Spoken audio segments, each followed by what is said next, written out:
Hello. I'm here. Ooh, music is so loud.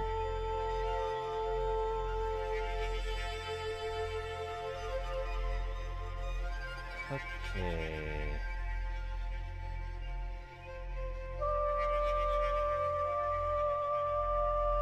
Let's get you up on the screen. Is it too loud for you too? Okay. Just a second. Let me get my game up first. We're playing a House of Many Doors. I played a little bit and I talked about it, and it's interesting, so I thought I would share it with you guys.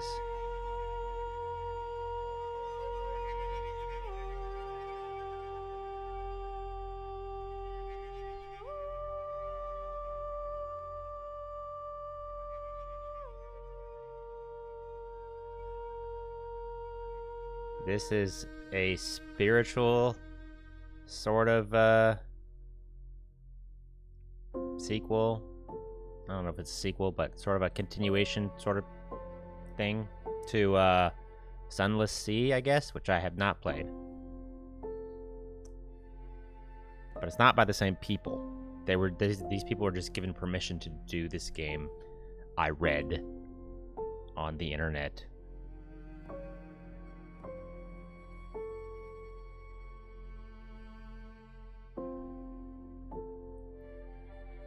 Alright.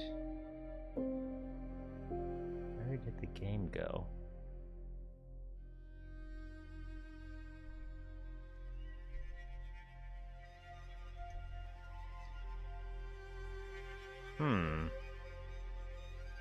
Oh, there it is.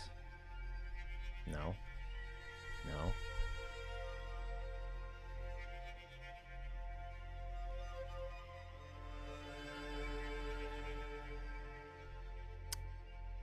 I can't see my game. Let's try this again. Play.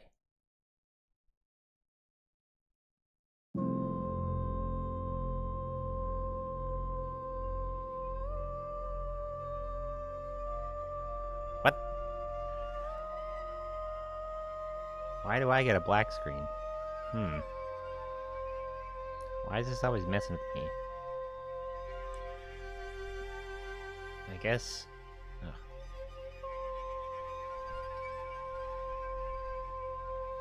I guess I'll just play it through the OBS window. That's not going to be weird at all.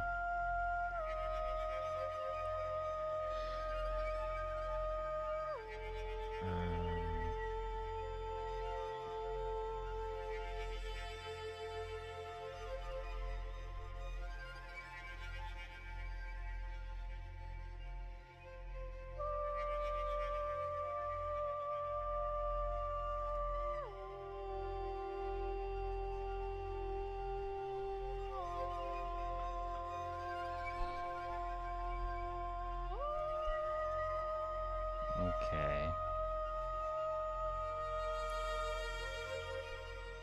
Maybe it has something to do with this. Let's turn full screen off. Oh, that's... I can see it now. That's good. That's a start.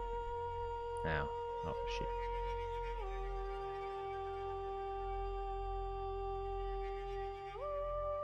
Done. There we go. That's what a game should look like. Visible for me to play.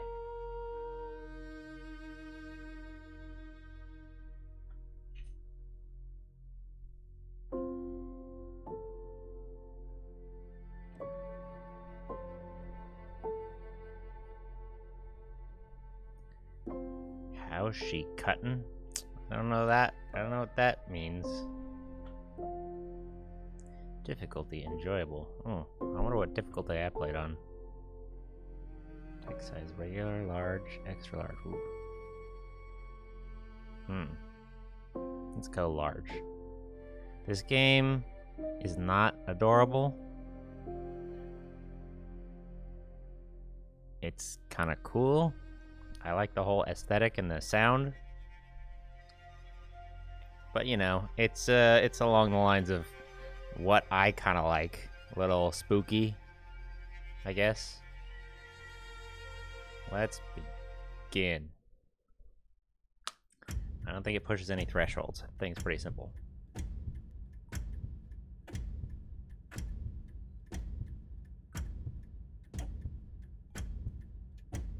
Alright. What should my name be? Give me a name. I might get into a jam.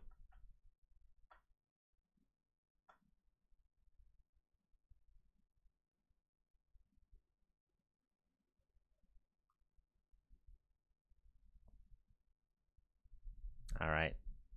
That will be my name then. Jersh. Happy. Great. Alright. Good. The bald-headed man sits back. Rutherford. His name comes to you in a flash. You raise your fingers to your temple and brush over. Oh yeah, this game has a ridiculous amount of words. This is all words. There's so much words. You raise your fingers to your temple and brush over a rough bandage. Somewhere beneath you can feel a tender hole in your skull, still oozing. Bandit, says the other man. Monobrow. Bradley is his name. Ambushed us, boarded us, and took a memory right out of your head. Yeah, I guess it's a Jerry game. Where are we? You are in the house, says Bradley. The captain is disoriented. Not an idiot. Rutherford turns to you. We're out in the darkness, just a few rooms west of the city of Keys. We didn't get far. What is the house? Rutherford and Bradley exchange brief, worried glances. Must have dislodged something when they yanked out the memory. I can't read. The house is a parasite dimension, says Bradley. Endless dark rooms and locked doors. It steals things and people from other worlds. Ah, yes, it's all coming back to you now. Why are we out here? Exploration, says Bradley. He pauses. You had some damn fool notion about escaping the house. See you, Whitefire. Impossible, of course, but a question that had gnawed at your soul for years nevertheless. One day, you bought a kinetipede of your own, a clanking train on mechanical legs, hired a ragtag crew, and launched yourself in the darkness. This is not the best angle for me to read. There we go. What happened to my head? Didn't you know? Rutherford laughs. That's how they get the memories out. He mimes a drill. Let's chase down those memory thieves. They stole a very specific memory from you. You're curious as to what. Bradley smashes his fist into his palm. We'll chase them down and hang them. Oh, wait, now I'm hearing clicky noise. Okay. It's like, did I lose music again? Steady on, says Rutherford. You're in no condition to go chasing down miscreants. Jersh. I wanted to make sure your brain wasn't too badly damaged. Let me ask you some questions about your past. You can take this opportunity to establish your backstory. Feel free to skip this for now and come back later. Alright, let's begin character creation. So I'm going to let you guys help me with this. Let's see. We have 1, 2, 3, 4, 5, 6. So 6 across. Alright? 6 across and A, B, C, D, E. So A, B, C, D, E. So pick. Like this is A1. And this is E6. Right? A1, E6. Which one did I pick last time? Last time I picked this lady right here with the top hat.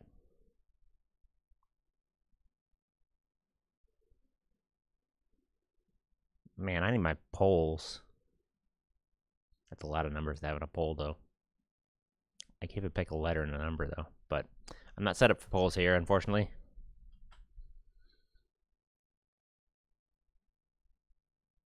C3. 3. Now I forget which way I was going. 3C. A, B, C. This one. This looks like a ghost.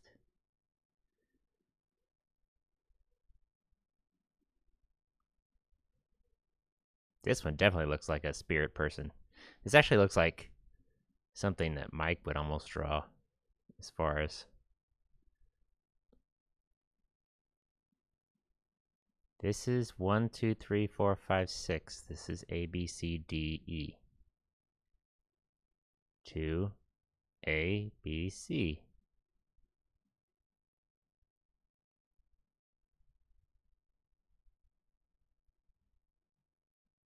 So this is C3. Oh, yeah, I forgot there's a tiger person on here. The only weird not human person.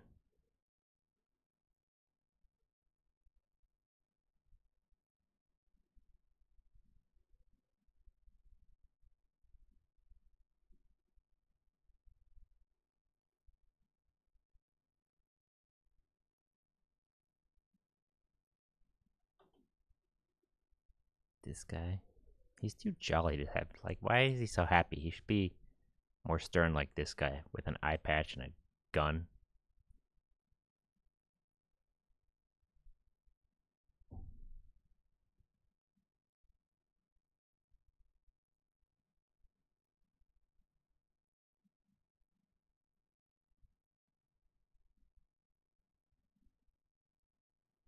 You can't see him that well? I am sorry. 2D. Yeah, I think he's got a little mustache. It's hard to tell. Little tiny mustache. All right, C2, C2. We want Ghost Lady. Yeah, that's smoke. That's smoke come off his pipe. He's got a pipe right here. Well, okay. Actually, we don't have any consensus. We only have... I don't know, we got 2 C2s. Okay, we got 2 C2s, so I guess C2 wins. A bandaged face stares back from the mirror. You lift the cloth and gaze at the puckered crater above your ear. It's about the size of a penny. Wow. All right. Jesus Christ, I forgot how long this is. Okay, we got orphan, apprentice. This doesn't work very well. Heir, urchin, student, runaway, comfortable, boring, hawker, or scavenger. Memorize all of those and then decide. They actually have stats, but we won't care about the stats. Just pick orphan, apprentice, heir, urchin, student, runaway, comfortable, or hawker. Comfy? You're gonna make me like the most boring person? That crazy lady doesn't look comfy though. Hair. Ghost lady doesn't look super comfortable. She's got something going on.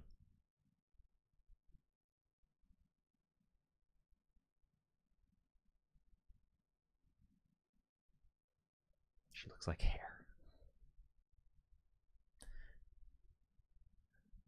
All right, you got 2 hair votes.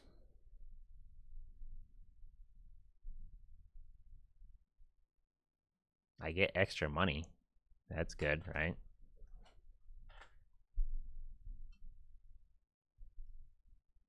It's like the banker. The ghostly lady was picked.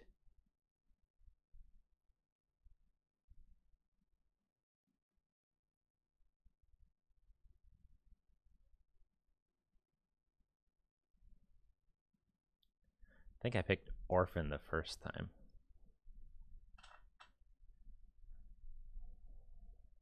Urchin.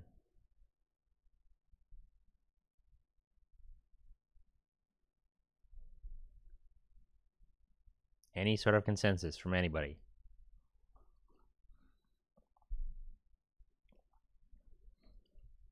Got scavenger, orphan, urchin votes. Hawker vote.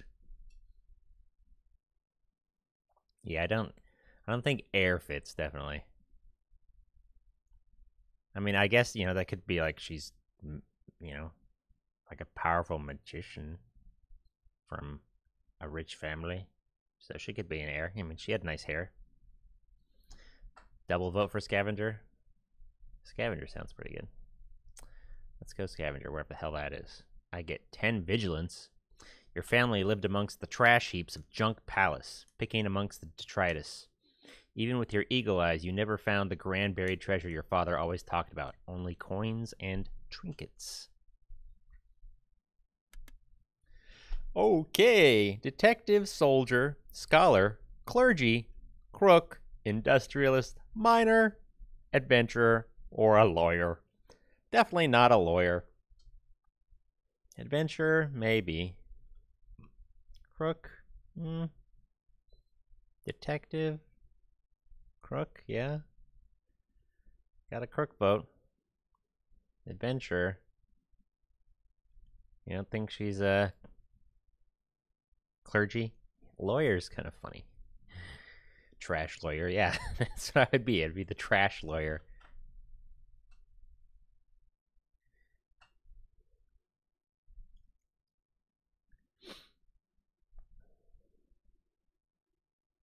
Definitely not a miner. 2.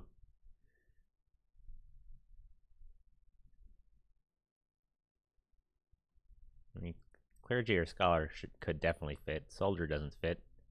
Detective's interesting, but does that fit? I don't know.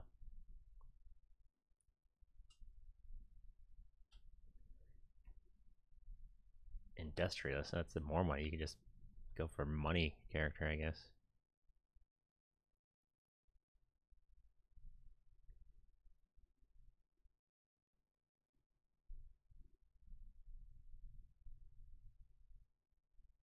That's true. She could have died in a mining accident, but even then, what was she doing mining? What was she doing in the mines? She doesn't look like she's strong enough to be mining.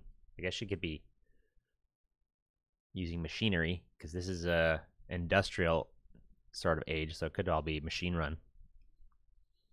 Do we have 2 crooks?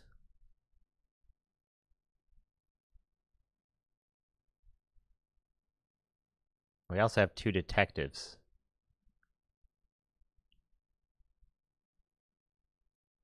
Two crooks, 2 detectives.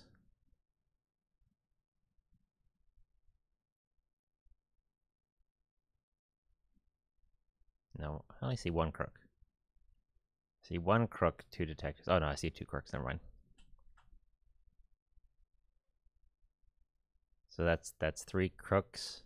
All right, let's go crook. Now you're changing trash layer.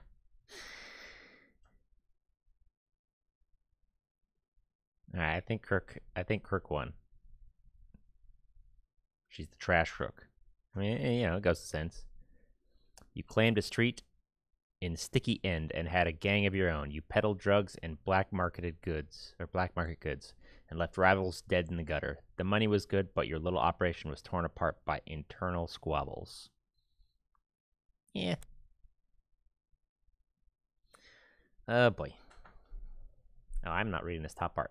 An escape. Maybe you left that way of life in disgrace. Maybe you retired in honor. Maybe you simply got bored. It doesn't matter. The fact that you left is what's important. Your work cannot have wholly been your life, says Rutherford. What was the other claim on your time?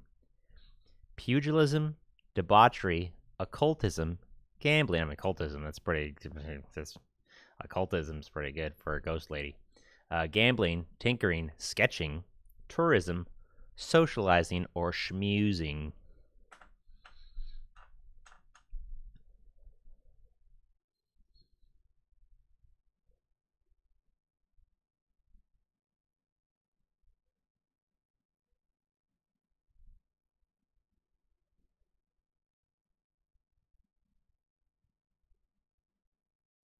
And being a tourist kind of does go with being a crook. Traveling around the country, picking pockets in the trash. Oh yeah, tinkering with trash is actually pretty good too. Make cool trash golems. But occultism definitely goes with Ghost Lady.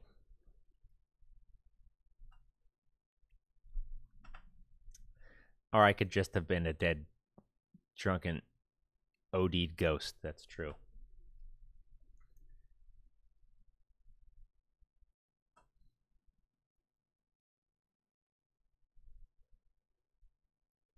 Yeah, cool trash golems. What are you talking about?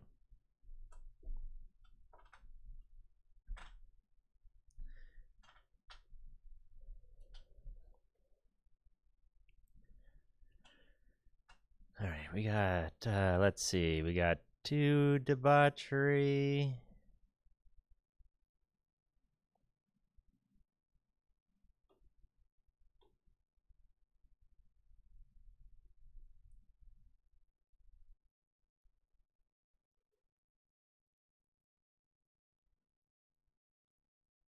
Hoary? Hoary?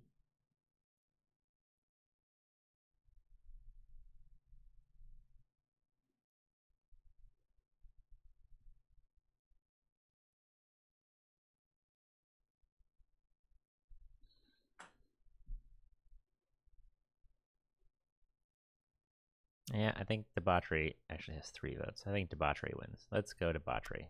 All right. Good news, your brain is mostly intact. And I got lodgings in the city of Keys. All right. Whatever memory they took from you must have been important, said Bradley. Let's get it back. It's probably just a memory of happier days, says Rutherford, bored. Memory thieves can sell that sort of thing for a fortune on the black market. Not worth risking our lives over. You still look a little woozy, Captain, says Bradley. Do you want help back to get back up to speed with the day-to-day running of things?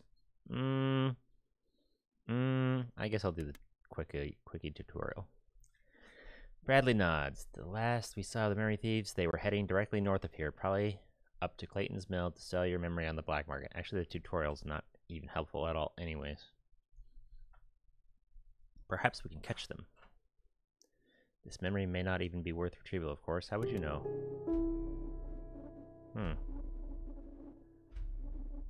So these are all the same pictures I had last time. So I guess this is just your starting crew and what they look like every time.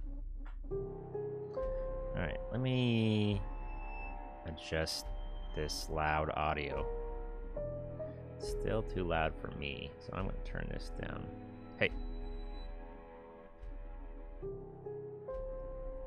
I'm going to turn this up. Turn this down.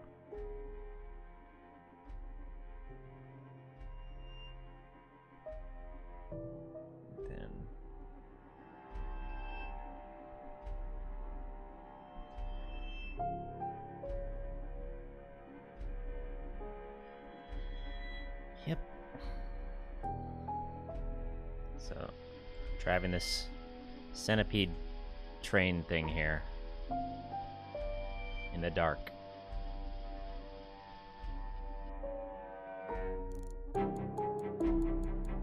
Yep. Yeah, I'll make that text larger, maybe.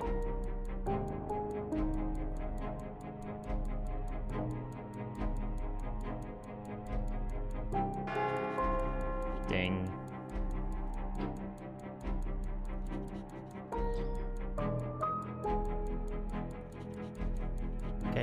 Okay, calm down. Alright. And apparently, for some reason, I can flirt with all of my crew. I don't know why I would do that, but, you know, that's an option.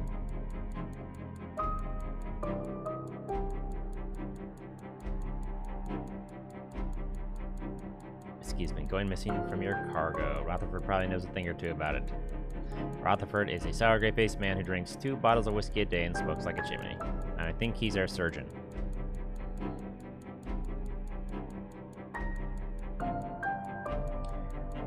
As you walk into his surgery, Rutherford hastily shoves a half-empty bottle under the table. What's the matter, he asks, struggling to focus his gaze. You stub your toe or something? Let's see. How about let it slide? Or not. I mean, we're debauchers anyway, so why would we really care that he's a drunk, too? I know, we can't be all judgmental. We're drunks as well. You're alright, boss. He's so struck by your kindness that he apparently needs a drink to celebrate, but he fumbles it and smashes it on the floor. I can't read. Ah, piss, he says, swaying gently with a excruciating difficulty. He lights himself a cigarette. We have a casualty. Need an urgent whiskey transplant. For to save the patient, I better go to the cargo and see what I can find. Let him go. Go get your drinks.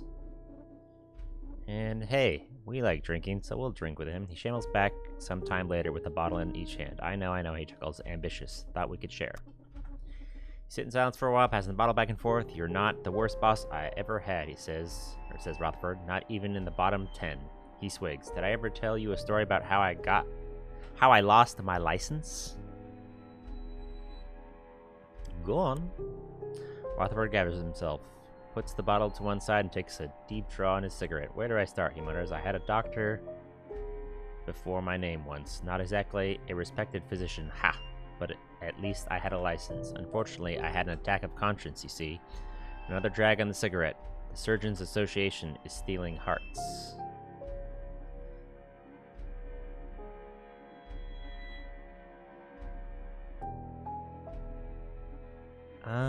I only played a little bit of one of the Personas, so I don't know. No, and Little will wake up after surgery with a much roomier chest sense, says Rutherford. If their patients are poor enough and powerless enough, the association steals their heart, he says, leaving the patient with a shorter life expectancy and a hollow ribcage, but still alive somehow. Through occult innervations, I suspect.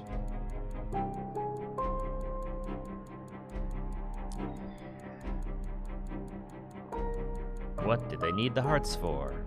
Rutherford laughs darkly. A nice little money earner. Sell them to the factory. He nods in the vague direction of our Kinetipede's heart light. How do you think they make those things? Pig hearts? No, it needs to be human, and it needs to be alive.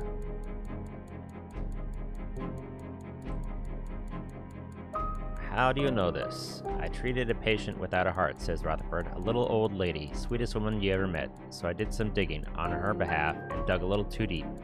Found that this was a common money-making scheme amongst the top brass at the association. I was just too low-rung to know about it. He knocks back another sip of whiskey. Or nip of whiskey. His face is blotched and he's slurring his words. What can we do about this? Well, I went to the City Watch, but they just locked me up, says Rutherford. Then Holdsworth, the chairman of the association, came into the cell, offered me a lot of money to keep quiet. So of course I took it, because what am I, an idiot? He knocks back a second swig. He stumbles, drops his cigarette, and tries to put it out with his boot, but misses and kicks you in the shins. Let's leave him to this drinking. Blah, blah, blah, blah. Rutherford raises the bottle to you and mock salute as you leave. Maybe the association was doing people a favor, he says. A heart can be an affliction. He keels over and keeps drinking on the floor. I got +1 relationship with Rutherford.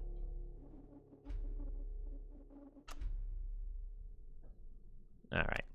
I'll talk to you people later.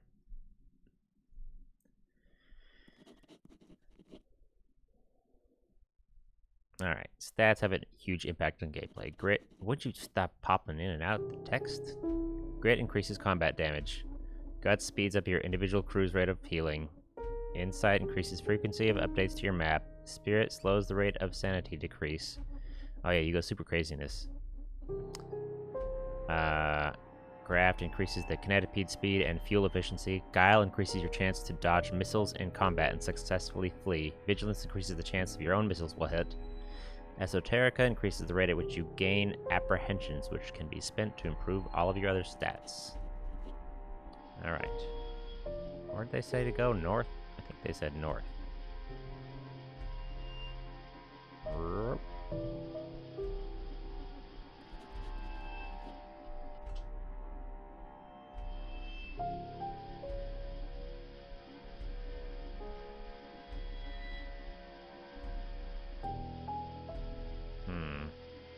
Should I check this guy out?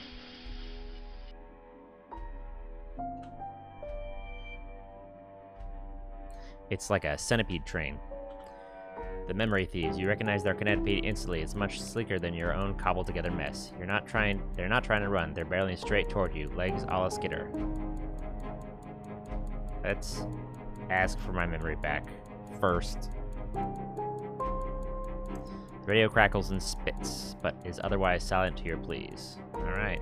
Gonna attack. I don't remember this music at all. This sounds too cheery. Combat is turn-based. Queue up your actions now and they will play out at the end of your turn. Click on your guns below and aim them at the enemy You need a crew member in the weapon bay to fire the guns. I got my gun here. Gun. Hey, thank you. And I'm going to shoot their gun. And then end my turn. Maybe I'll get closer. No, I'll stay here.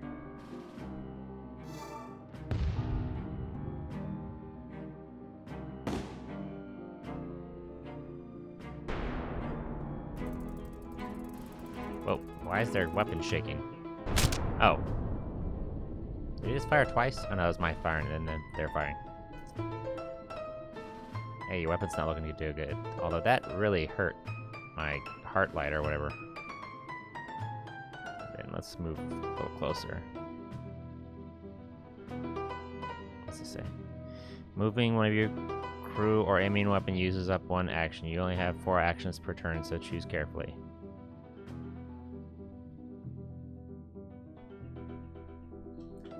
My heart light is on. Oh wait. I think it's a song lyric, right? I think so. I forget what song though.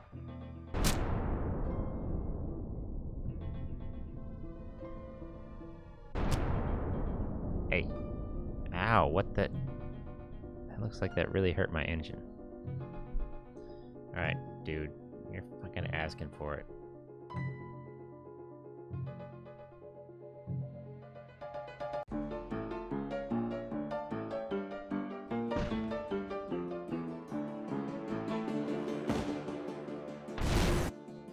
Boom. Exploded. Alright, do we want mercy or revenge? Stop the ray crackles into life. We'll give you your memory back. Just please let us go.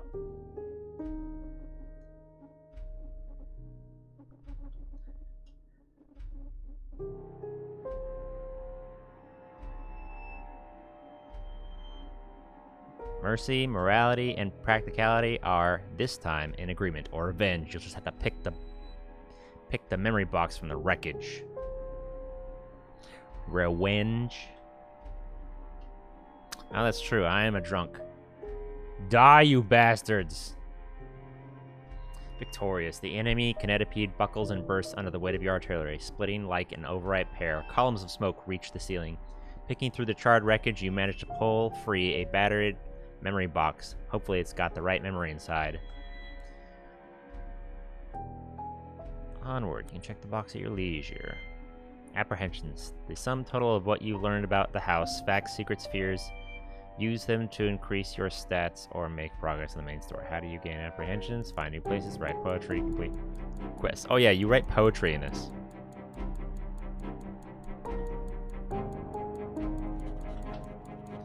Alright, don't I have a map? I do.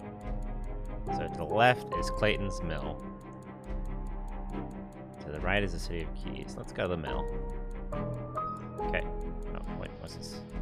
Your navigator will sometimes update the map with nearby locations. This happens more often if you have a high insight stat. This way. Right, where's the wall?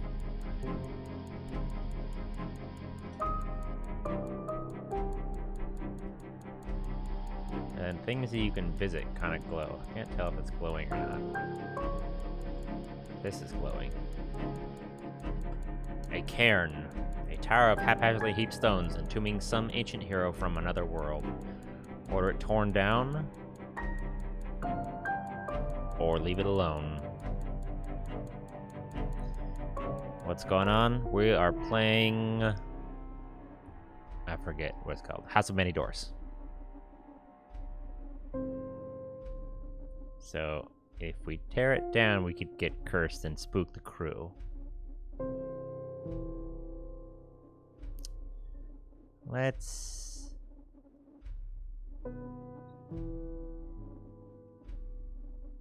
see what happens. Oh, I lost some sanity. There is nothing of value under the cairn. Even the skeleton turned to dust a long time ago, but your crew murmured darkly about a curse. That night, you wake to find your quarters blanketed from ceiling to floor in seething cockroaches. How did they get in? It takes hours to drive them all out, but they're back the next night, and the next. damn creatures, when will they leave you alone?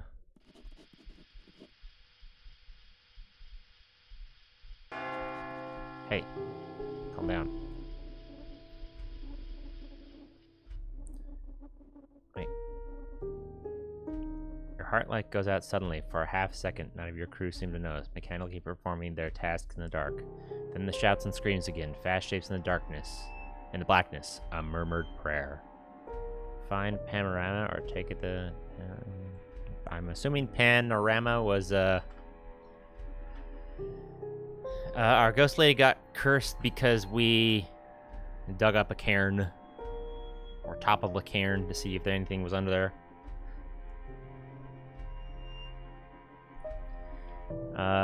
Let's get our mechanic Panorama, I'm guessing, to look at it.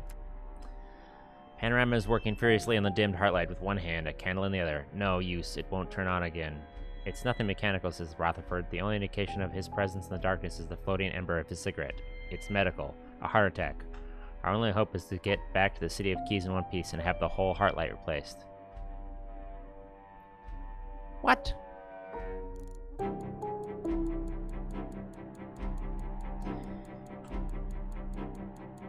How far was the City of Keys? It was kind of far.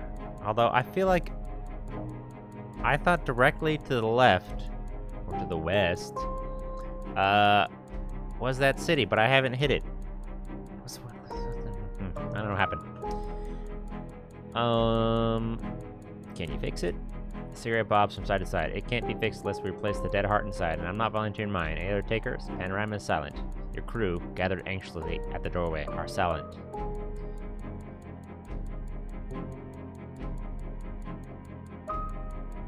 Shall we try to make it in the pitch black? Or shall I give up my heart to be the heart of our Kinetipede?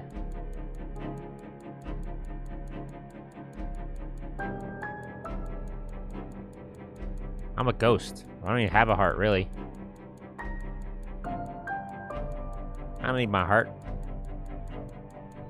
Yeah, my ghost heart. Psh, useless. I'm gonna give it to him. The babble of confused voices abruptly quietens. Are you sure, boss? Asks Rutherford. This won't kill you, but you'll lose your heart forever. It can change a fellow.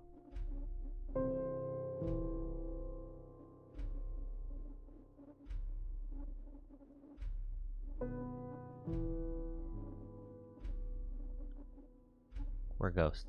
We don't need a heart. Let's do this. Get on my table then, says Rutherford. We need to perform this operation now. His breath smells only slightly of whiskey. Pale things skitter and circle outside in the dark. By the light of a gas lamp, Rutherford sorts through the scalpels and chisels. And a hammer? For cracking open the rib cage, he says apologetically. After that, the last thing you remember is the bitterness of laudanum. Vanish into the darkness. Yeah, that dude is our surgeon. He does all the surgery. When you wake up, the heart light is blazing, and the Kinetipede is thudding along merrily. You have an ugly circle of stitches on your chest. You brush your fingertip along the edges of the wound wonderingly. Your chest feels light. Wakey, wakey, boss, says Rutherford, handing you a whiskey. You should hear the way the rest of the crew are talking about you now. Sacrifice this, martyr that. You're lucky you got me to keep you down to earth. Wow, so much relationship with Rutherford. Maybe we'll get married.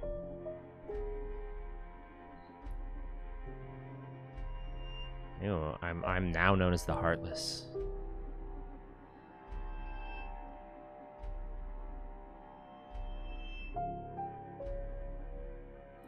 So many people are pleased that I cut out my heart. Hey, what's going on, game? Hey, oh, I see. Okay, I did. See, that's bullshit. Why would I care if my heart light was out when I hit the mill, anyways? But the mill's not where I needed to go. I needed to go to the City of Keys, which is way on the other side of the map. Clayton's Mill, partly a town and partly a fortress, partly one vast tavern. A creaking wooden monument built in defiance of the truism that crime doesn't pay. A shanty village, mostly composed of rusting Kinetipedes converted into houses or brothels, surrounds the great building at the center of the room. Lopsided and absurd, Clayton's Mill is huger than a cathedral, belching smoke and spinning a dozen blades. It bristles like a porcupine with heavy-duty artillery, though you suspect that any one of these great cannons going off would cause the whole edifice to collapse. The journey to Clayton's Mill is a pilgrimage for thieves, pirates, and bandits. Here they can sell their misbegotten wares in the open. They can also drink and fight and kill each other, without comment or consequence. In the mill itself, liquor flows eternal. Although Clayton Canker himself is rarely seen in public these days. Yeah, huger does seem a little weird.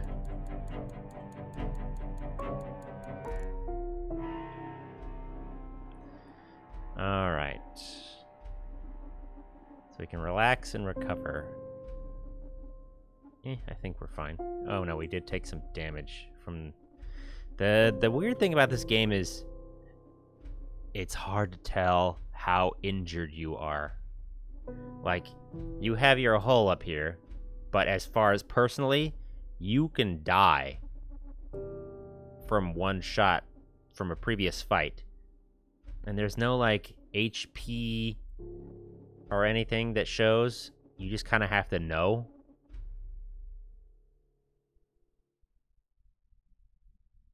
And it takes forever to heal up. So, that's one thing I don't like. Alright, let's gather some news. How much gold do I have? 385. Rumors of more infiltrations by undercover governor's men. A bar employee was left disfigured after being hit by a thrown bottle. A shadowy figure was spotted digging up graves. Great. Great. Oh, I can also go back to my home and feed stories to the paper because I'm a writer. And write my memoirs as well as the poetry.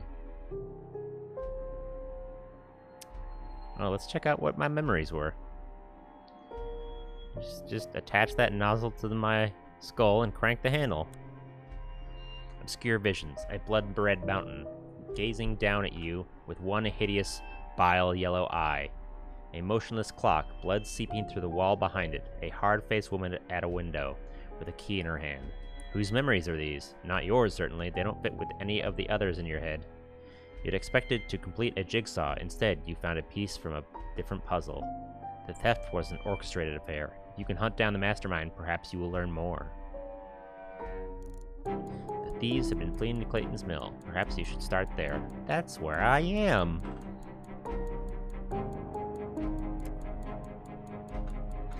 Memory thieves were heading here. Who had they planned to meet?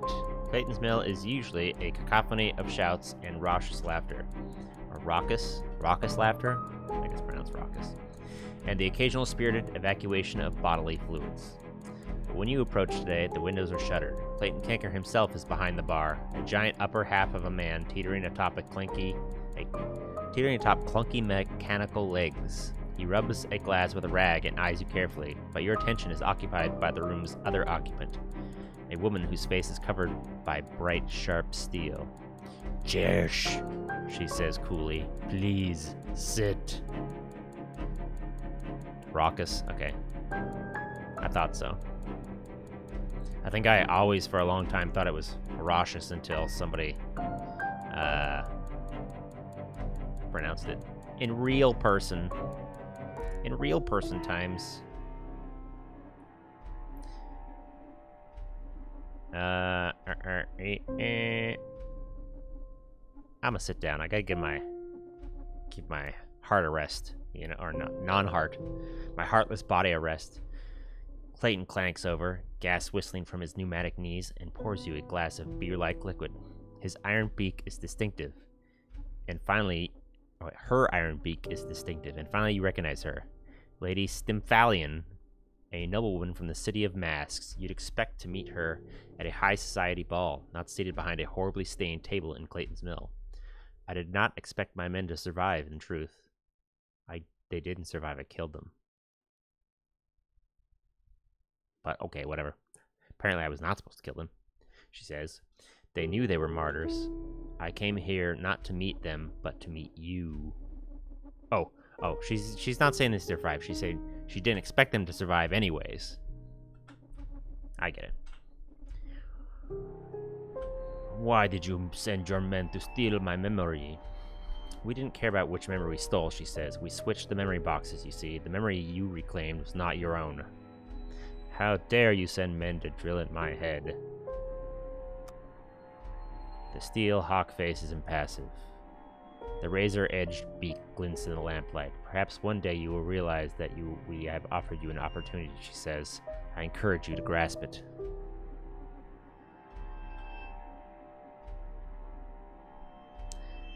I'm not assuming gender, and I'm not a ginger either.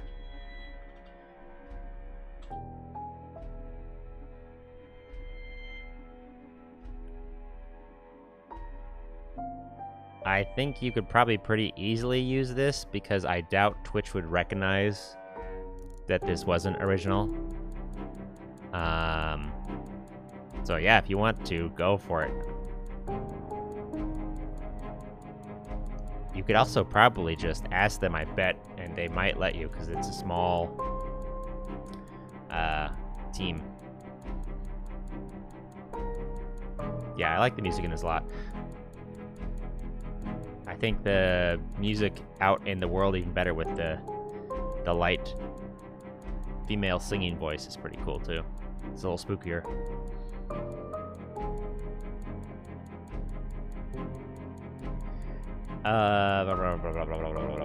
So I've got a new memory now. Clocks at Red Mountains. What does it mean? Why fill my head with that? That memory has, well, the word infected is apt, but unnecessarily negative, says Lady Stivalian. It has altered you. We were blocked from you before, thanks to the machinations of your governor. But now we have a door into your head. You see, we are very interested in your search for an escape from the house, Jersh. Watch for us in your dreams. She stands and begins to put on her black lace gloves. I've explained as much as I care to. Understand that both of us are minor pieces in a very old game. Understand also that I have far less faith in you than my masters, and I believe things will end the same as always.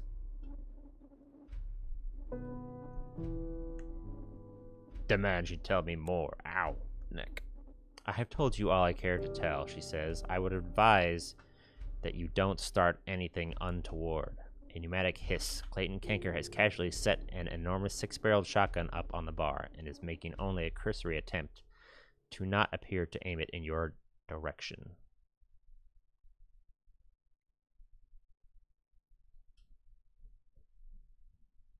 Let her leave. She tosses a purse of coins on the table. You had only one path ahead of you before, she says. Now you have a second, darker, less traveled. She nods to you and then to Clayton Kanker behind the bar. He nods back respectfully. I do not expect to meet you again, she tells you. Sweet dreams. I gained 100 gold, 10 apprehensions, and concerns concluded recollection. Okay. And with that, she leaves. Clayton Kanker shuffles from window to window, opening the shutters, and the clientele trickle back in one by one.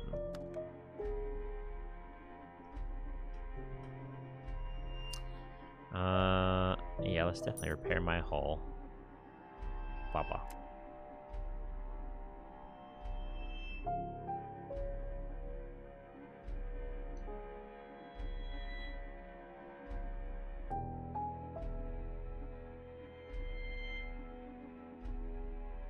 Yeah, definitely. Maybe even before 10, anyone telling you sweet dreams is always super ominous. Although, you know, it can still be done sweetly when you're an adult. You know, let's say your significant other says sweet dreams before you go to bed. That could still be sweet.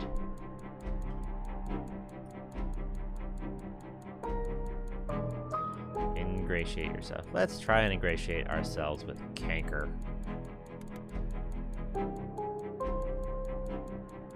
Clayton Kanker is nowhere to be found, but Too Clever by Half is running a poker game in the corner. You know that the Karchar is one of Clayton's closest advisors. This could be an opportunity. Too Clever by Half looks up as you approach and offers you the kind of grin only a shark can produce. So,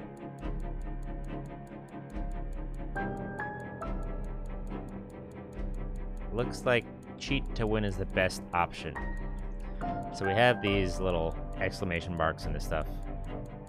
And depending on our stats, certain questions will be easier. And it looks like cheat to win, we are at a disadvantage, but if we don't cheat, success is highly unlikely. So we are slightly... Or we could just be the loser that everybody wants to invite to the game. Or we could just not join the game. Let's give it a try. Let's cheat. Bam. Nope, I failed. Everyone at the table is cheating, but none of them get caught. You do. A flurry of two-sided cards spill majestically out of your sleeve just as you lay down your wedding hand. Well, that's pretty pathetic. Must have been too drunk. Oh, is my hobby gambling? I already forget. The ensuing fight takes over the entire bar with stools, knives, and bullets flying in every direction. You make a break from under the table during a lull, and frankly, you're lucky to get away with most of your blood. I am now bruised, which is probably not great. And I lost 100 gold. Uh-oh. What's that wet spot on your shirt? Oh, you've been stabbed. When did that happen? Great. Great.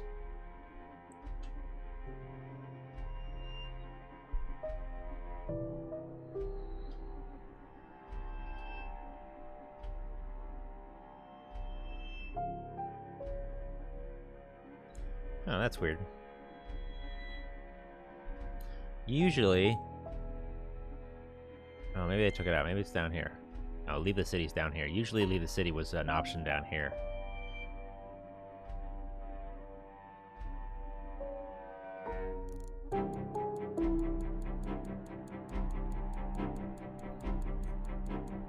Alright, I only have 19 fuel, but I don't have very much money. So I should probably buy some more fuel. Oh, this feels pretty expensive, I think.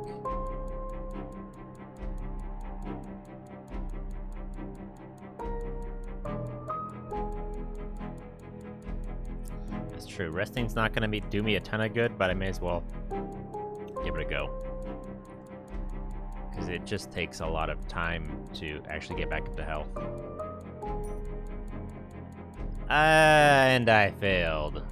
You attract a few snarls and stares as you approach the bar, but there are no serious incidents. You befriend a mercenary captain. One of your crew debates with a drug smuggler, and you buy the whole bar a round of drinks to keep them sweet. You finally stagger upstairs and collapse into one of the mill's flea-ridden beds. You wake up when the barrel of a bulky pistol is rammed against your throat. At the other end of the pistol is a man with peeling skin and splintered teeth, rummaging with his free hand through your belongings.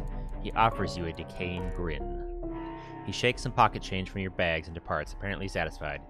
You know there are others at the mill who have likely killed you outright for convenience's sake, and you're forced to count yourself lucky. Jesus, he took a lot of money. 141 gold. You don't feel any better the next day. You watch the faces around you. This is just a shabby den of thieves, and it's not romantic or exciting at all. Womp womp.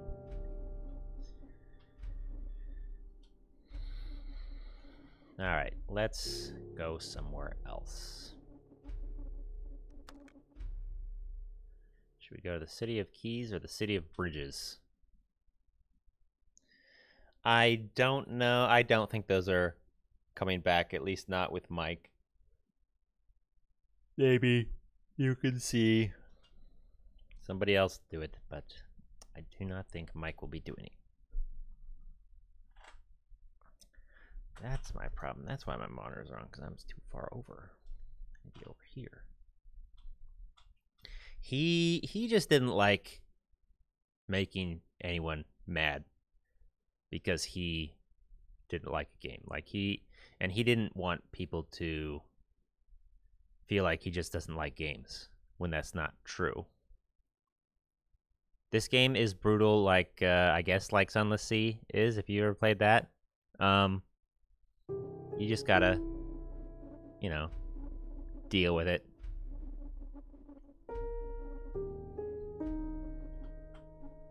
let's go to the City of Bridges, I guess. So we'll go south.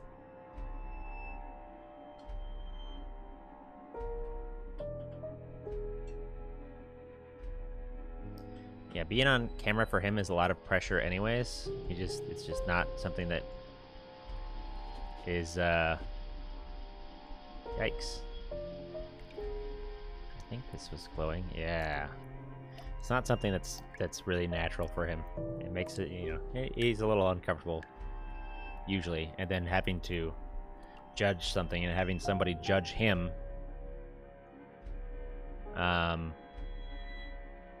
because, you know, the way he felt in 15 minutes about a game, he just didn't like that.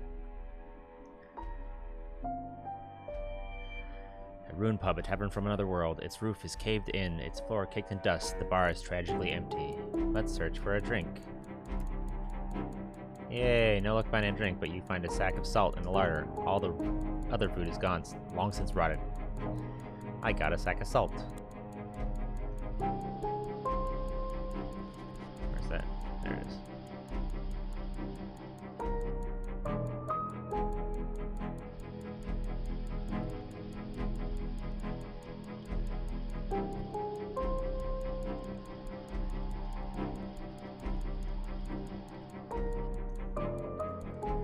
Yeah, I naturally like... God damn it. That actually hurt. That actually hurt my hull. If you bump into something, it actually damages your goddamn hull. Listen, it's dark. I can't see you jerks. It's rude. No thanks. Yeah, I like playing weird games, so... You know, you get some of that from me. I like trying new things. Not hole. Hull. Hull. Oh, what's going on up here? Oh, something was going on my face. You see that cloud by my face? Up there? There's a cloud. Alright, City Bridges. A crisscrossing network of bridges, each groaning under the weight of hundreds of buildings, straddling a measureless abyss. Effluence from the higher bridges falls like rain on those below. Gross. City has an elected mayor, but it is, as everyone knows, ruled by the consortium.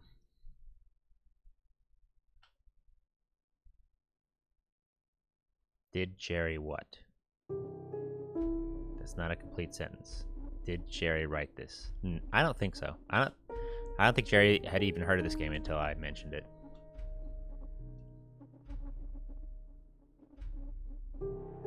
Yes, it is on Steam. It may be on other things, but it's on Steam, for sure. Alright, so we definitely want to rest and recover here, because, yeah, it's been rough. It's been a rough start. Let's gather some news. A vampire has been sighted on Willoughby Bridge. The Grapnelliers have been on a recruitment drive. Great.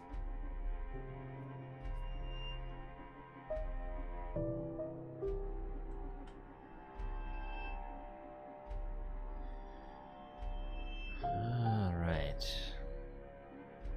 Take on a bounty. I don't think I'm strong enough to take on a bounty yet. So we'll do that later. And I know from experience, I will get wrecked. I need to add more guns, but I need way more money. I'm looking low on money. Let's pick up a passenger. The Old Hollow.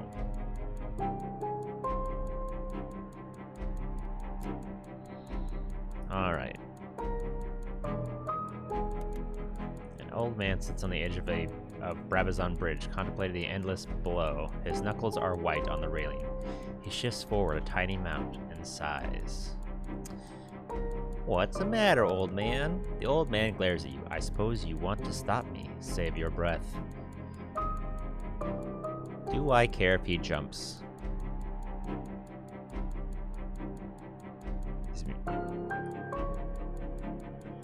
Yeah, it does kind of sound a little Westworldish, it's true.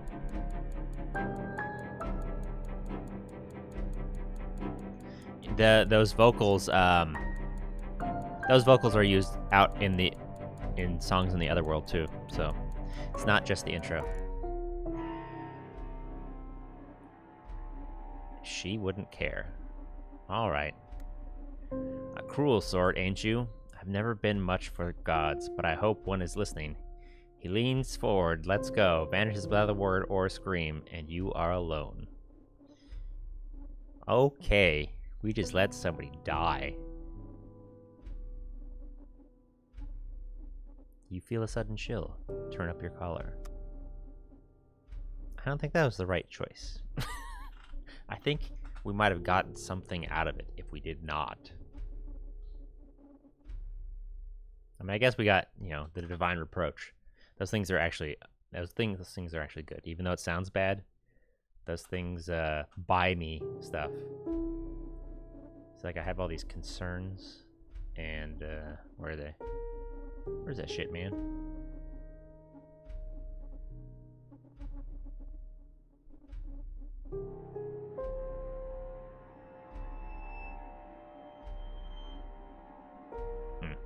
I don't know, somewhere. Alright, anything else? My hull's fine. Alright, let's move along. I need to start making some money, so I need to go back to the City of Keys. One thing you will know, that I will tell you, but you will know as playing this, is you pick up stories around these places, and bring them back to the City of Keys, where you can turn them in to the newspapers. And there's 3 competing newspapers that you'll see, but that's a good way to make money.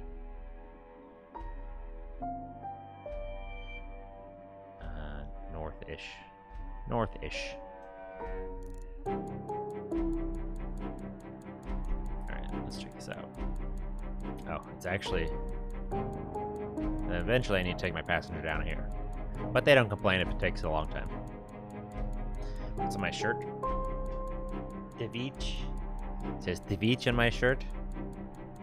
It's a Twitch shirt. So north 1 and then east a whole bunch. Alright. North. Head north. Don't run into anything good. Oh wait, I forgot about my thing over here. Exhaustion. You slave over your journals and notes, scraps of poetry, places you've been, people you've met. You fall asleep at your desk, tormented. Shall we dream of trees? Of course. Why would we have a peaceful sleep? That's boring. We're gonna dream of trees. Here we go. Bam. I dream of trees. Tonight you dream of gold-leaf trees, boughs that drip sparkling filigree, blue skies above and grass underfoot, shining fruit so bright you mustn't look long. You've never seen anything so beautiful. An unfortunate place to find a corpse. She's hanging, impaled by 8 spears. Blood-crusted hair hides her face, and the tree behind is splattered red. As you step closer to examine her, she lifts her clouded eyes to meet yours. Finally, she says. A smile quirks the corner of her decayed lips. The years turn. We meet again. It says, yes, it says, something like that. Now I'm dreaming. I had a dream. Oh, that's the question. Are you dead? I'm not dead, says Persephone. She lifts one hand carefully and brushes some of the... I mean, it's a good question. I'm a weird ghost, so I'm dead, technically. And I don't have a heart, so I'm double dead. I'm a heartless ghost lady. I'm not dead, says Persephone. She lifts one hand carefully and brushes some of the hair from her face. Blood drips. I'm not exactly living a life of comfort, however. She pauses, grimacing, to pull at one of the spears lodged through her. It does not budge. You are seeking a way to escape the house, and I know how, but in return you have to help me. How can I help you? Come and find me, says Persephone. Take me down from here. I want to escape just like you, and I can help, if you just free me from these damn spears. The fruits around her head are glowing like miniature suns. Where are you? Her words are becoming more difficult to hear, as though she is speaking across a yawning abyss. The orchard, she says. This is where, but the rest is inaudible. The light burns your eyes. You look away. Persephone is a shimmering silhouette. Who are you? I am the 9th of 9, she says. The lookout. I am the one left behind. The blaze of the tree is extraordinary. You close your eyes, but you can still see the light through your eyelids, each capillary highlighted in gold. The world begins to dissolve in light. We will meet again, she promises, as the light of 1,000 stars strips you to the bone. When you understand more, keep exploring, keep writing, learn and grow, and dream of me again. You wake in bed, the sheets drenched in sweat.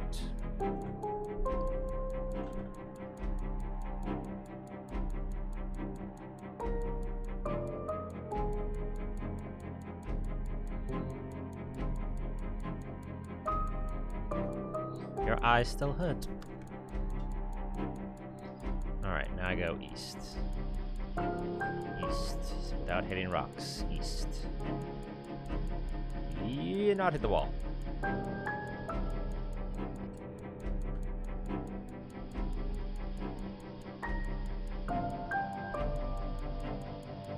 What's up, traveler?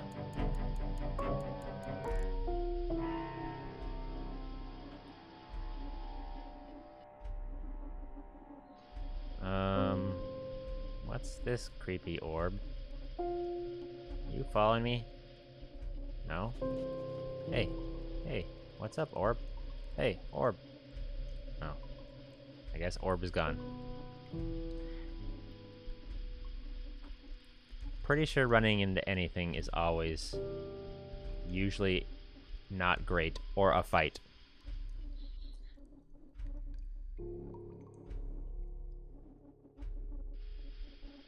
Yeah, I feel like I have to read it for you guys. I mean, some people might not even be able to read that from the screen. Depending on what you're using. Like, if you're using a phone, there's no way you're gonna say, "What the fuck? That thing is huge! I don't think I want to meet that guy." Do I? No, that thing will destroy me in 2 seconds. I am a kinetopede. I am a centipede train thing. Wait, what's that? Your heart light slows the rate at which your sanity drops. You can turn it off to hide from other vehicles and save fuel, but beware, there are things and the light keeps at bay.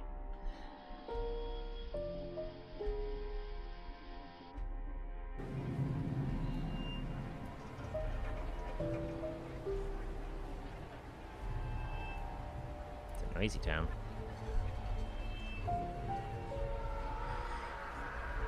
You know the streets here, the accents, the looming sky, even the omnipresent sense of menace is, in its own way, comfortingly familiar. This is a city of brimming possibilities, each stamped out as quickly as it forms. This is the city that opened 1,000 doors, that founded extracellular colonies. Extracellular? Extracellular. Never heard that word before. This is the most prolific producer of keys in all the house. But all things must be measured against their cost. Orphan's Town, the Howling Pits, and most of all, the factory, squatting vastly at the center of the city, a bloated concrete tumor swollen to the size of a dozen castles. No matter how far you go, you will bring all this with you.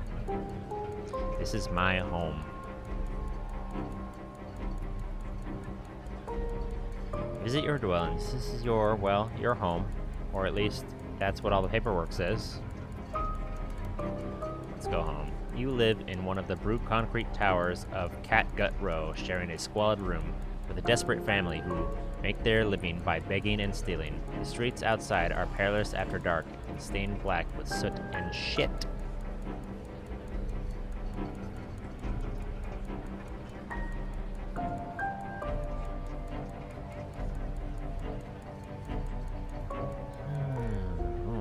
Invitation to 151 Withering Street. The letter is brief and unsigned. You have information that is of interest, it claims. We will buy it from you.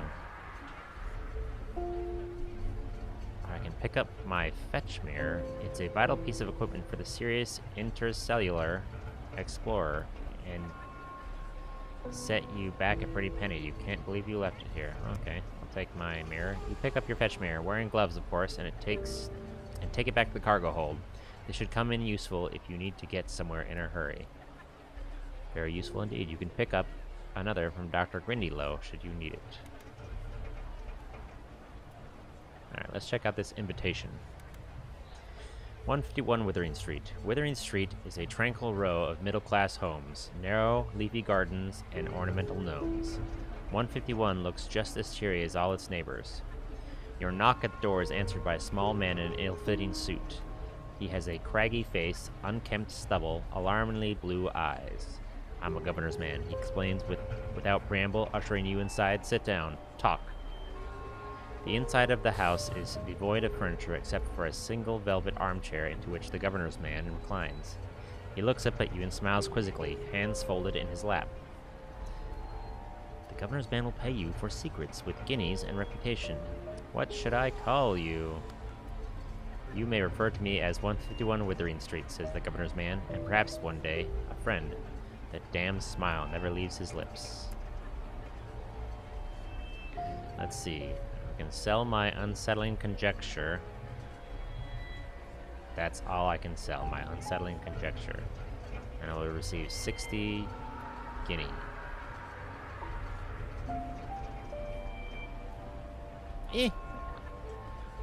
Why not? Selling your unsettling conjecture. All just guesswork and inference, of course, but the governor's man taps his pen against his teeth and gestures you to continue. Alright, I'll get the money. You have, as always, been most helpful. Does the smile turn genuine? Just for a second? I don't have any more information to sell. Alright, let's go... Let's gather this news.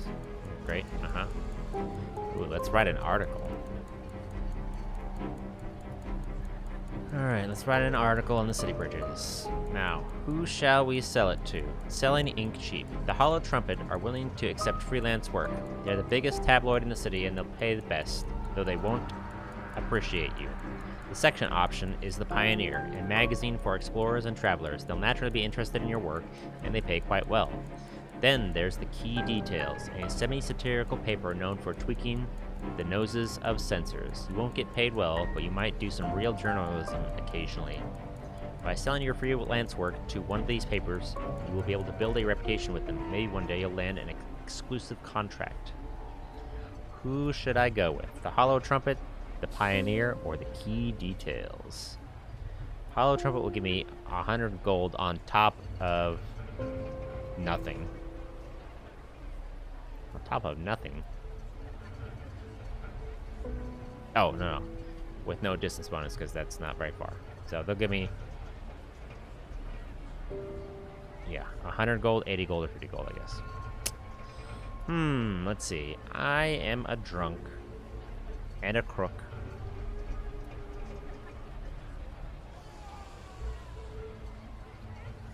Oh, hey, where's my... I heard the scream, but where's my pop-up?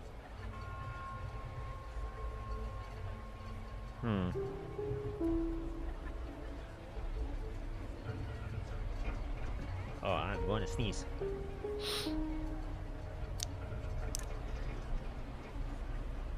Oh. No.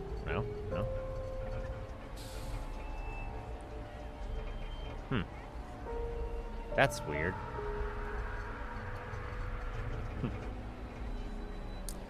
All right.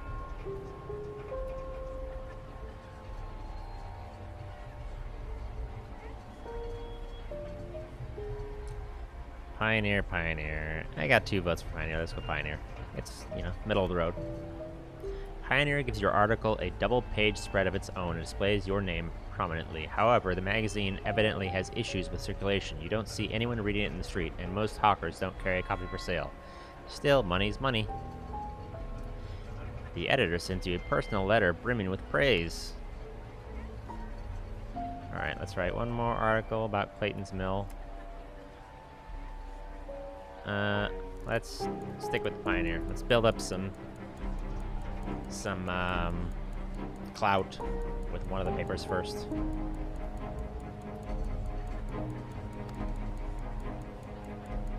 Alright. An intricate city map catches your eye at the station. Okay. City of Keys. Have you seen this city? Demands the poster. Below it is a city map, though not one you recognize. The City of Glass was mysteriously moved.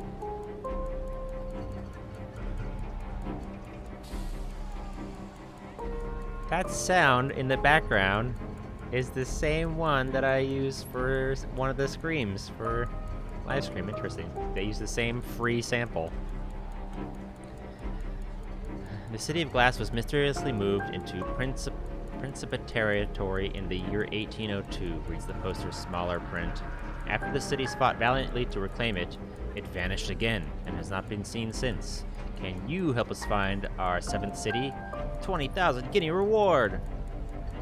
There must be clues about the city's location. Perhaps you should ask your crew about this. One of them might have seen something.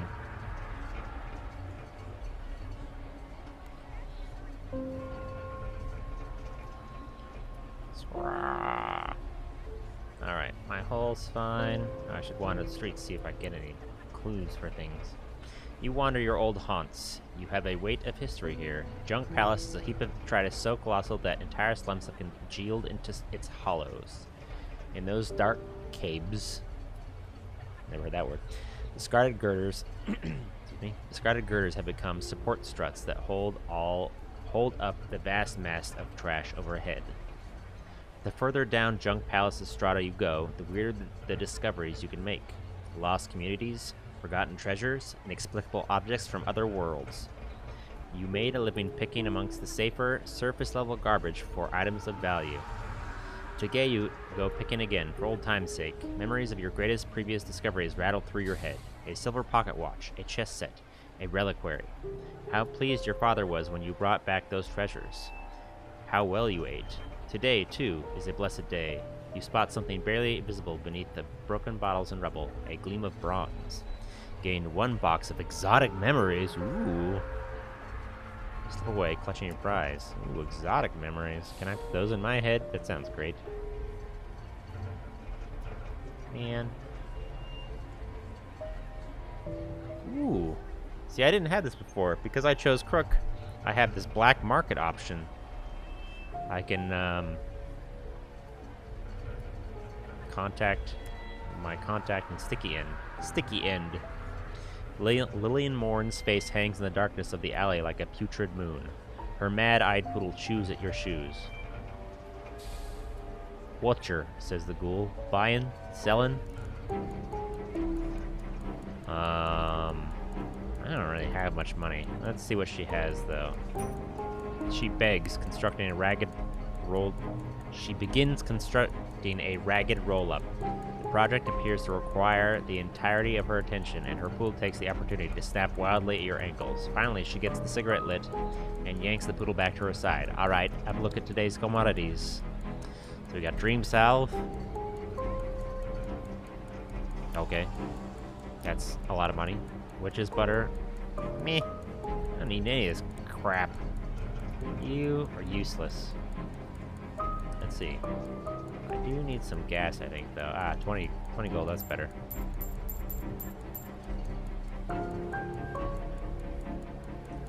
Alright. Oh. And then let's write a poem. Or should I work on my magnum opus? Let's write a poem. Transcendent ballad or a transcendent ballad. Okay, that's the only option. Let's write a transcendent ballad. You set your pen down, exhausted, unsure how much time has passed. Your transcendent ballad is titled A Ballad of the Miracle of Evil. You have written a dramatic verse. The poem is 796 lines long, split into 57 stanzas. An extract. My kidney bursts alive as you sit poor. I am yoked to this essay by abomination and swill, the fierce phenomenon of torment that knows no doors. Echo this poem of villainy and goodwill. I get it. I don't know. The flow and the ebb. After days of fevered intensity, your poetic fervor has left you. Your room is a pigsty.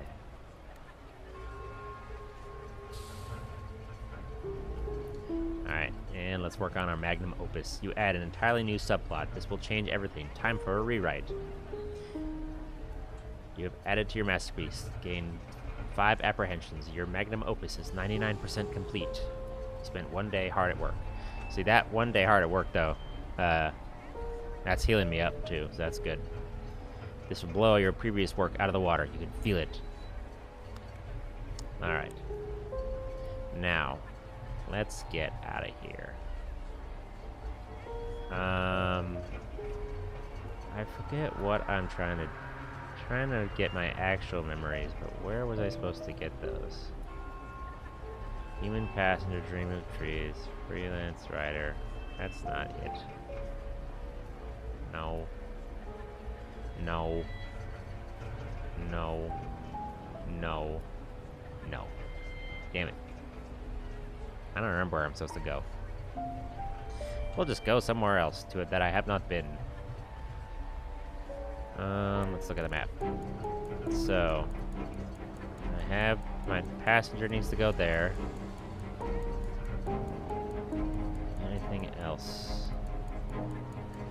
Alright, let's just take my passengers. So, south.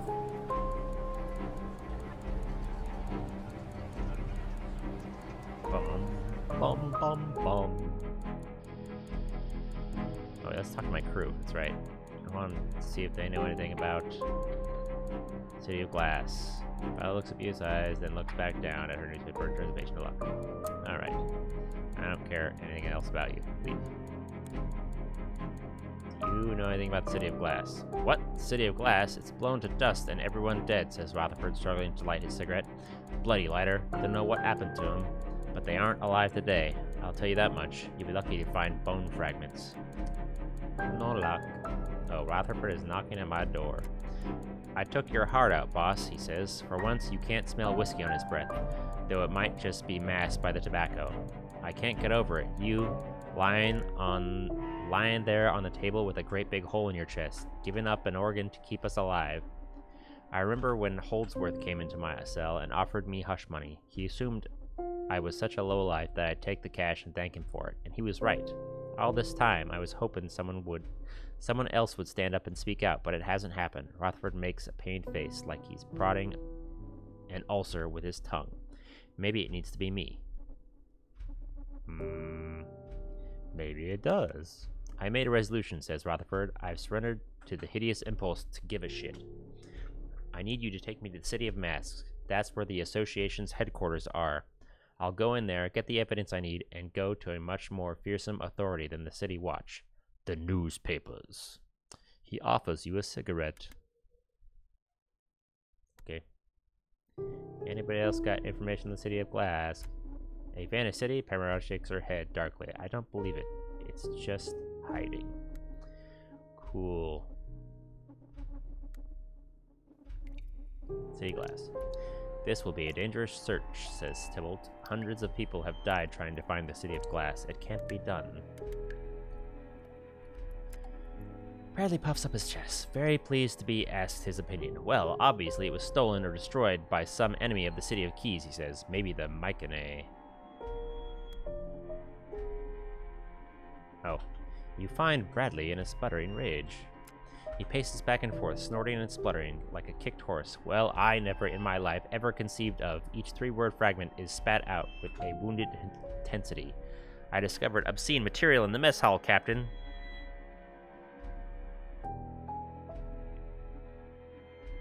Oh, come on, we're all adults here. Ever since we left, all I've seen is horror, monstrosity, and perversion, shouts Bradley. The City of Keys is the last worthwhile thing in the entire goddamned house.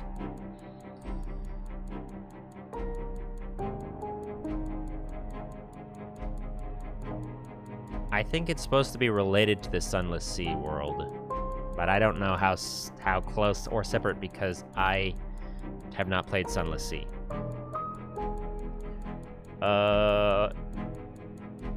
Yeah, the house is pretty shitty. Then take me back to my City of Keys, says Bradley. I no longer wish to be part of this crew. It has been an honor serving you, but I've had enough of this nonsense. What a jerk. Fine, let's try to persuade him. Bradley places a bag of guineas on the table. 200 guineas, Captain. That's my wager. 200 says that nothing we find in the house will impress me. Fine. I will stay with the crew as long as it takes to sort out our little wager, grumbles Bradley, but no more obscene material. He storms off to his quarters, scattering pornographic fragments in his wake. What a prude. Ask if he knows anything about the City of Glass. Finnegan shrugs helplessly. I wasn't even alive when the city was stolen, he says. How would I know anything about it? Oh, look.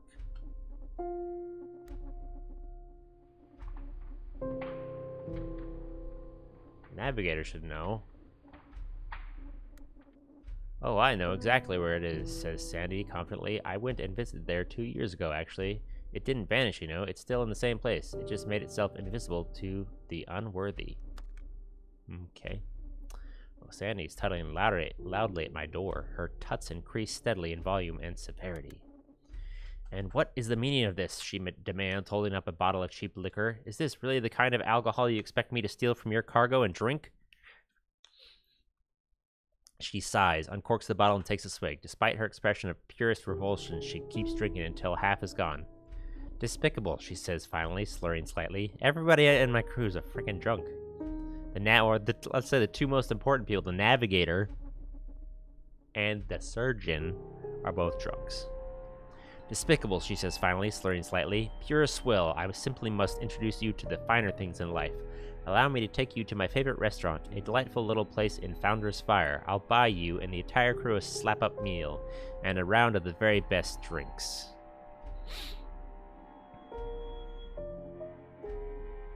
She staggers a little as she walks away. Okie dokie. Man, you look boring. Mr. Boring, the pilot. Ask if he knows. Why should I know anything about that? Asked Bishop quietly. What a jerk. I don't like you, Bishop. I'm replacing you. Alright, south.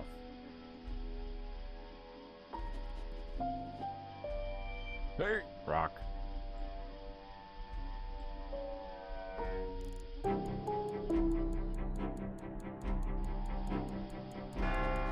Dong, jeez. We're definitely near Walker's Respite now, huh? Oh, so, jeez, I gotta go to all these places now. Where's Walker's Respite? Oh, right next to you. Waker's Respite. Read. Let's check out Waker's Respite, then. Gotta collect that information. Like that rock is a finger.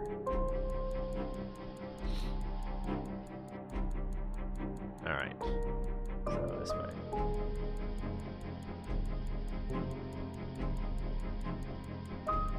Where? There it is. Waker's Respite. What kind of game is this? This is mostly a story-based game. There's a little bit of turn-based combat, but it's not that great, really. It's mostly about the interesting story and the, pretty cool music. So it's mostly kind of, I don't know, a mystery, I guess.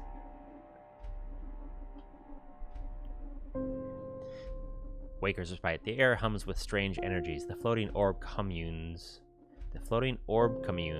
of the naughty doctors orbit each other overhead. Oh, that's what one of those little balls was. A little city or something. Those who come to the house from other worlds are surprised to find that they can go much longer without food and drink, and even sleep is not exactly required for survival. But those who go without sleep for too long become wake mad, and the naughty doctors come for them. Naughty.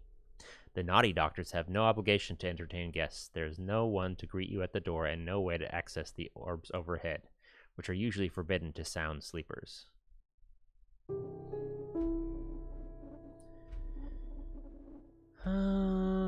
Let's try to attract the naughty doctor's attention. Oh, thanks, Agent Snake. I appreciate it. Aw, man.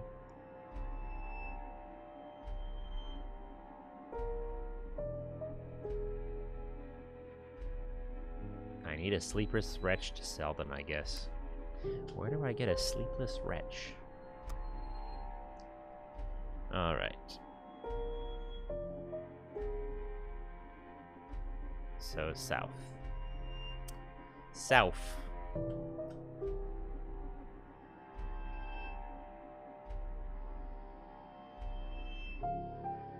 Because I want to talk to them. Nope. That's just lit up because of my light, not because it's important.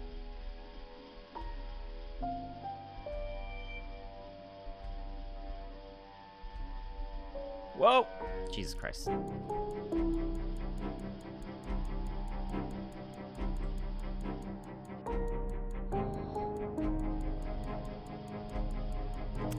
won't let me be the wretch.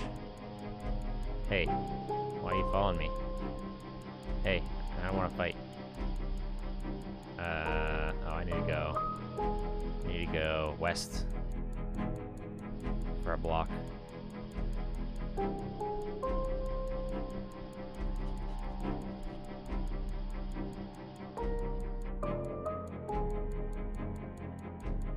Oh, there I am. Let's see.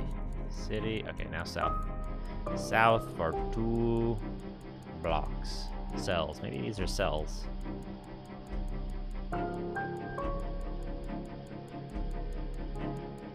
Maybe that's what it means by extracellular. Ooh, this is definitely glowing. An abandoned cottage, a rickety old house from another world, dropped into this much larger house without ceremony. Its ceiling has fallen in, and rats scatter from the rubble as you approach. Let's enter the cottage and see what's in there. Cell blocks? That's kind of true, yeah. Inside the cottage, you find a huge clay golem sitting on its haunches, its eyes hollow and empty. It could have been waiting here for centuries. Ooh, I got a deactivated golem. Hey, I was talking about golems before. It's one of my trash golems. There's nothing else here. Scuttle off in the dark. Okay. Scuttle off. Ah, nope. Nope. Nope. Nope. Don't touch me. We're not fighting. Too weak for you to fight. You stay away from me. That was really close. Ooh, the City of Masks. Alright, this will be the last city. Then I will have to go. And make sure PUBG is ready for you guys to go at 2. So don't forget about PUBG at 2.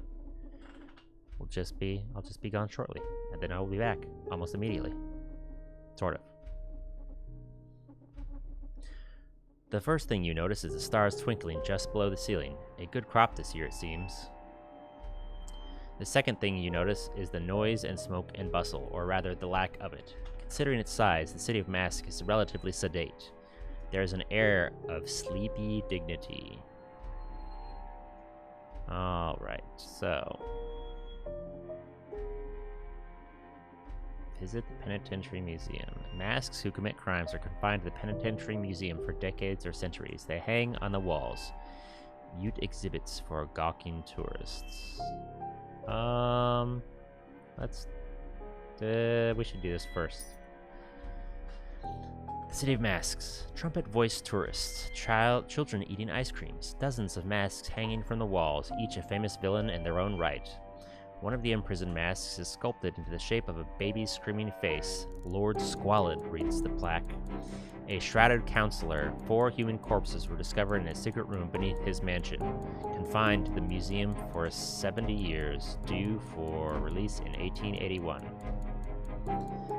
There's more information, all of it grisly. Alright, let's check out the streets. As you walk across Guendarmo Plaza, you hear the screech of tormented metal and a frantic shout of warning. An enormous dirigible is plummeting toward you, smoke bellowing from its side. Leap out of the way. Please leap out of the way. Nope, I didn't leap out of the way. You leap from the dirigible's doomed path, but not quite far enough. A spinning shard of shrapnel embeds in your side as the blimp hits the street. Metal crumples and splits. The canopy deflates with a wheeze. You fall to the floor, bleeding. 2 figures emerge, coughing from the wreckage. One of them a small, spike-haired woman in goggles. The other, an enormously fat Karchar. Oh gosh, are you okay? She rushes over to you. You're bleeding. I'm sorry, I really thought we'd fix the engine this time. Come on, help me. The woman and Karchar pick you up and carry you back to her house. You are now injured. 1 sugar, 2, I have 3. After sitting you in bed and bandaging you, she bustles away to make you a cup of tea. She introduces herself as Agnes Barbarity. Interesting name. And this is Misery Guts, she says. The loyalest servant a woman could ask for. The Karchar holds up a middle finger. With Misery Guts frowning sullenly in the background, Agnes tells you about her plans. Ever since I was a little girl, I dreamed of opening the City of Mask's first airborne coffee house, she says, genuine longing in her eyes. The Drifting Bean, I shall call it. She sighs. Unfortunately, as you have seen, we've had technical difficulties, and now we're due for another round of repairs, which I'm not sure we can afford. I ain't paying you to repair your goddamn blimp that you just ran into me.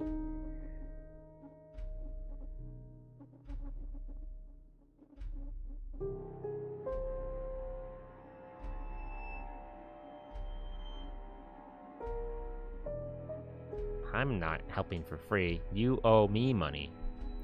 You can pay me to fix your goddamn dirigible that you ran into me. These are clearly two has-beens. Nice. Well, I suppose we can give you 400 guineas once the blimp is fixed. 400? That's a lot! Yes! That would be much cheaper than hiring a fully qualified aero engineer. I'm sure I can trust you to do just as good a job. I'm sure you can too. I am a great mechanic. Misery Guts sighs very loudly. We will need Anarch Silk to repair... No, we will need Aranac Silk. Aranac Silk to repair the canopy, continues Agnes without missing a beat, and a warding iron to fix the hull. Aranac Silk and a warding iron. I must head off. Agnes sets down her teacup. We have a dirigible to scrape from the floor. Alright, so I need to get these materials somewhere. But let us help Rutherford infiltrate the Surgeons Association.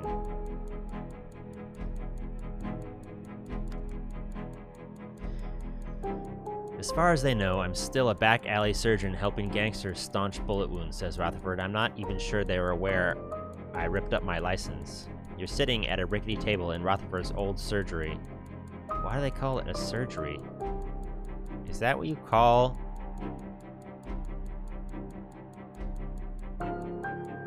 Is that what you call it? A surgery? Like the place that you have surgery? You call that a surgery? Never heard... Isn't that called something else? Like...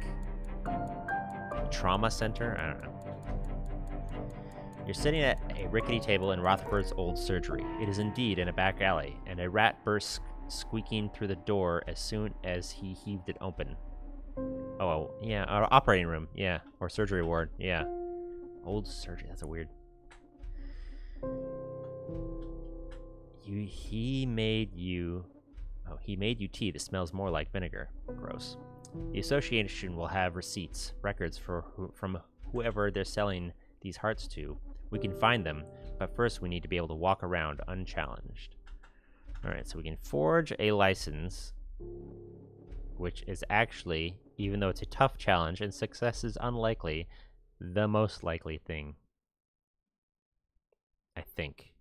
Or no, wait, no. This is the most likely one. A test of graft. Everything is always broken, so everyone trusts a mechanic. So we can pretend to be a mechanic. Or we can spend a few nights staking out the association. Which could go either way. So it is a British. I figured it might be a British term. I think we can do this test. I think we can do staking out and still be okay. And it might help with the other tests. So let's try this one first. Let's get some more information.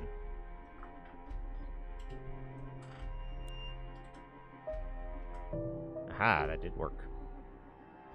Yeah, I think we can do one of the other ones after. I think we will have to anyways. You spend several nights with binoculars and a notebook, scribbling the details of everyone who passes through the association's iron-wrought gates. You notice that every evening, at 7:10 exactly, a pair arrive without having to show identification. They mutter a password to the guard and are let through without comment. You read their lips. Absence. Excuse me. Spent 3 days on a stakeout. Alright, so we can ambush this pair tomorrow, tie them up and take their place. Which is not giving me any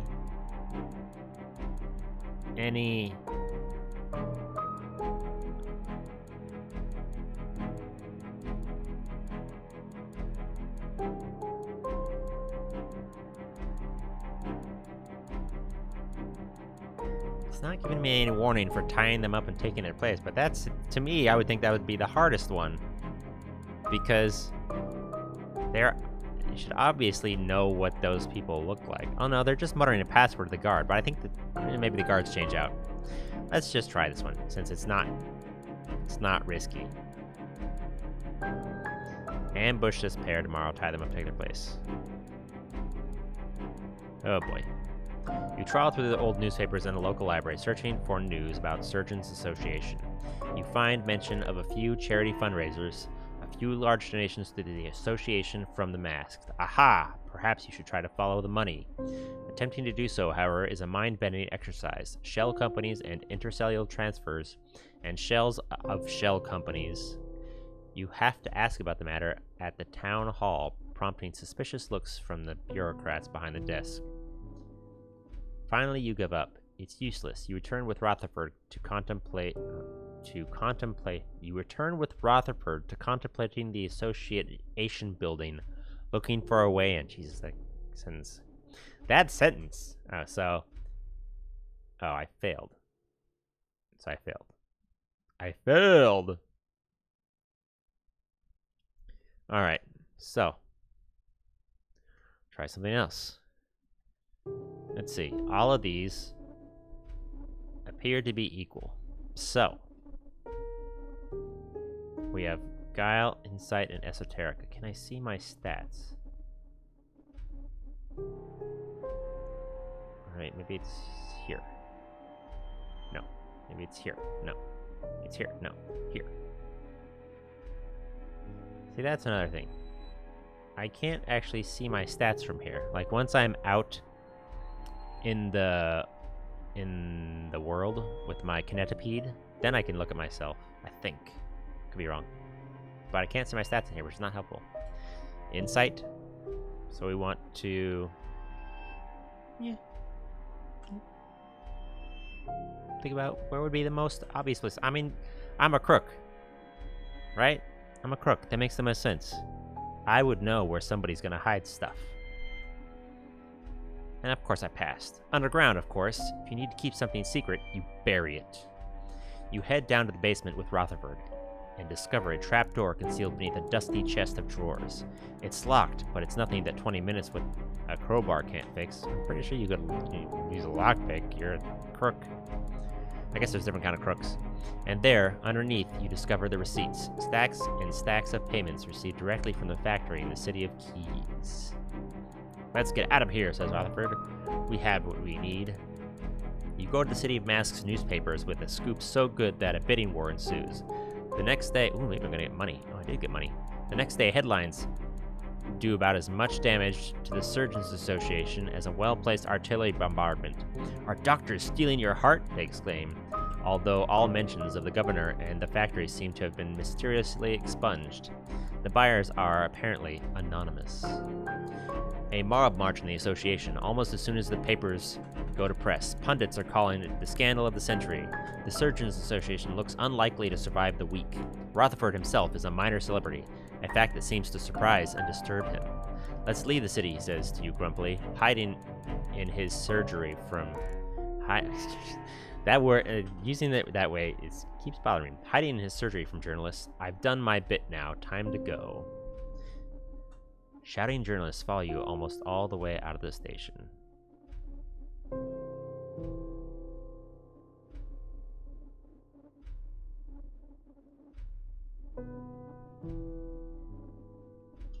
Did that tick get into you? Gain one divine scrutiny. Scorthidian? Or Scorthidian? What is that?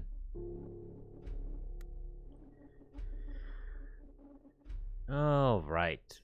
Now I have more money. I think that's a good place to call it. And go get ready for PUBG. So, I will be back. We, myself, Jerry, and Kiko will be back in about 30-ish minutes. Jerry will only be able to play for about an hour, and then he has a meeting. So it will be Jerry and Kiko for an hour, and then just Kiko solo. So, look forward to that. See you shortly. Bye.